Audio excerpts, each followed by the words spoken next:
masustansya at masarap na ulam para sa mga mommies. Tara guys, samahan niyo akong magluto ng ginisang halaan. Una nga ay magpapainit tayo ng mantika sa kawali at isusunod na natin ang mga sangkap gaya ng luya, sibuyas at bawang. Igigisa lamang ito hanggang sa maluto-luto na ito at lumabas ang kanyang aroma. Tatlo yun. Ito ba yan? Bawasan mo.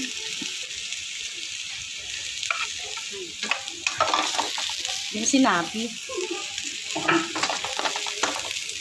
Ang liliit pa naman ng sibuyas.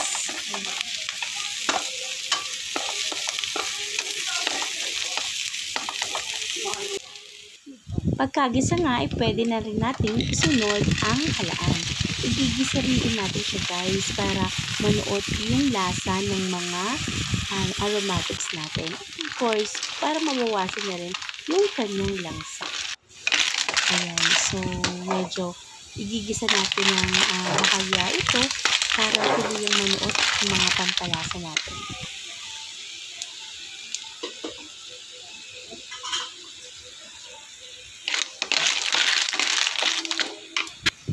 At isinunod ko na nga rin ilagay ang 2 tasang tubig para sa sabaw. At hahayaan lang natin itong kumulo ng mga 5 to 8 minutes.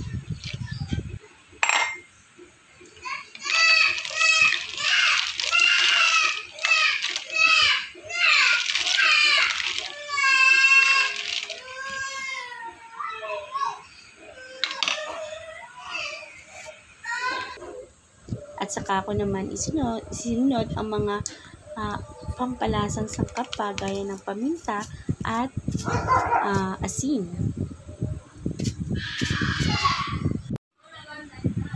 Takpan lamang nga ito at sa loob ng 5 minuto ay okay na yan. Ayan, kumukulo na ang ating halaan. Pwede na natin ilagay ang gulay.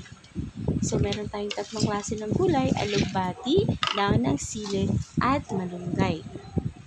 Pakukuliin nga lang natin to ng mga ilang segundo dahil mas maganda na half cook lamang ang ating mga gulay.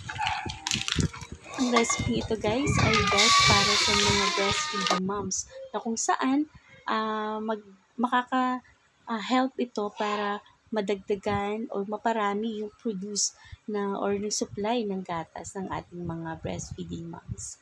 So, yun lamang guys. Sana po ay nagustuhan niyo ang aking cooking vlog for today. Maraming salamat po. Kain na po tayo.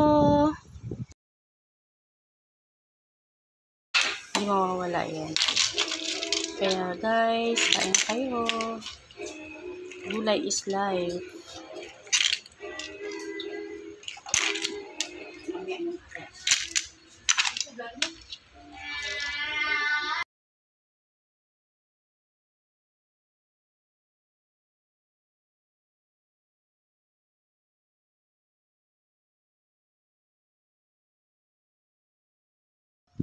Sana po nagustuhan niyo ang aking cooking video for today. Suportahan niyo po ang aking mga vlogs. And God bless and more power.